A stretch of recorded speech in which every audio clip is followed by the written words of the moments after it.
Maintenant, comme je l'ai dit avant, ce qui va m'intéresser ici, c'est de récupérer les couvertures de livres, hein, pas les titres. Mais on verra que le titre nous servira plus tard. Donc, la couverture de livre, on a besoin de son adresse, en fait, pour le récupérer. Son adresse, donc c'est une image qui contient un attribut SRC. Et là, on a l'adresse vers l'image directement.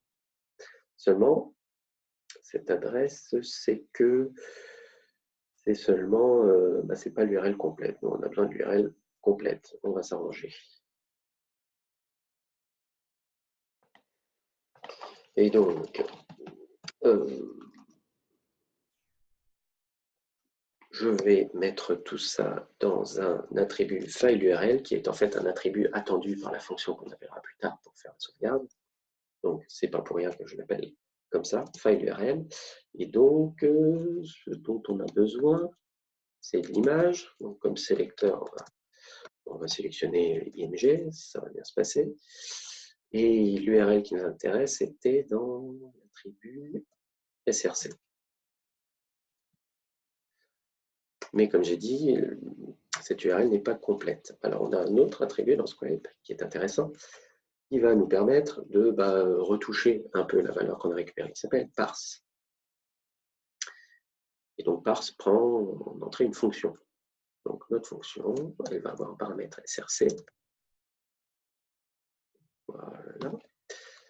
Elle va avoir un paramètre SRC.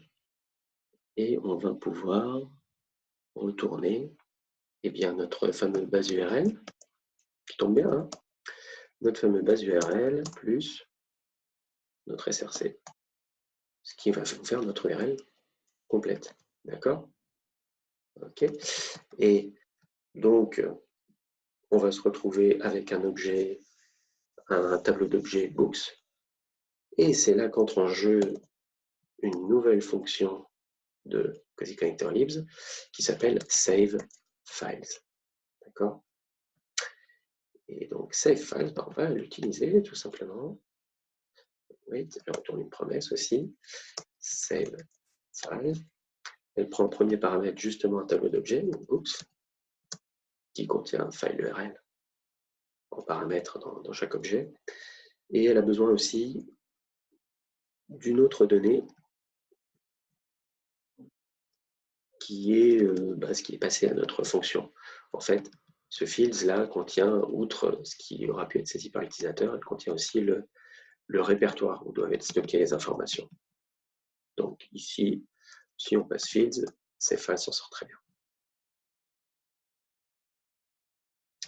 Je vais mettre plutôt un autre console log, quoique si. Ça peut être intéressant quand même.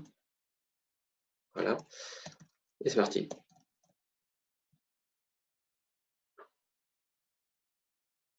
Il a l'air de se passer quelque chose. Vous voyez, on a bien notre titre qui est resté là. Notre file URL a une bonne tête. Et si je regarde le répertoire courant, il a sauvé toutes les images dans le répertoire courant. Alors, pas de bol, les noms ne sont pas très évocateurs, donc on va essayer de faire mieux. En fait, je n'ai pas sauvé ce titre par hasard et ça va me permettre d'initialiser un autre attribut qui est attendu par ces files éventuellement, qui est optionnel. C'est file name. D'accord? Et ce file name, voilà, on récupère le title et on va pouvoir le modifier pour que ça devienne le nom de notre fichier, ce title. Et donc, title, et on va pouvoir retourner title plus .jpg, comme ça fera un beau nom de fichier JPEG, puisqu'on n'a que des points JPG. C'est parti, on teste.